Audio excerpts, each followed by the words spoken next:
না দিতে পারি তাহলে আমাদের ছেলেবেলেকে স্কুল থেকে বের করে দিবে। কেননা আমরা যদি এই সময় মোতাবেক টাকা পয়সা না দিতে পারি, আমার বাবা অসুস্থ, তার জন্য আমি চিকিৎসার জন্য টাকা দিতে পারতেছি না, আমি 5 মাসের বকেয়া। আউটসোর্সিং এর মাধ্যমে দিয়ে আমাদের রেলকে ধ্বংস করে দিচ্ছে। আমি চাচ্ছিলাম যে আউটসোর্সিংটা না দিয়া সকল লোকগুলো স্থায়ী করে নিলে আজকে এই ঝামেলায় পড়তে হয় না, এই ঝামেলা হয় না। দুদিন পর আমাদের এই ঝামেলা থেকে যায়।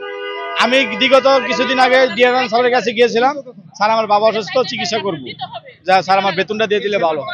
ওনারা বলছে যে তোমাদের এই সপ্তাহের ভিতরে হয়ে যাবে। এই সপ্তাহ বলতে বলতে আমি আর চিকিৎসা করতে পারলাম না, আমার বাবা মারা গেছে পৃথিবীর থেকে আজকে 15 দিন। এখন আমি এটাই জানতে চাই যে এইরকম আমার মতন যাতে আরো কোনো সন্তান যাতে বাবা না হারায়। বকেয়া বেতন আদায় করা, যতদিন পর্যন্ত বকেয়া বেতন না দিবে এখন থেকে, ততক্ষণ পর্যন্ত আমরা এখান থেকে সরতেছি না। আমাদের আন্দোলন স্থগিত থাকবে। আমাদের বেতন দিয়ে দিবে, কোনো লিখিত দিয়ে দিবে, তখন আমরা এমনিতেই সরে যাব। আসলে আমরা রেলওয়েতে চাকরি করি, আমরা চাই না রেলের চাকা অচল হোক, আমরা চাই রেলের চাকা সচল থাকুক। তো আমাদের পেটের দায়ে আমরা আসছি আন্দোলনে, এটা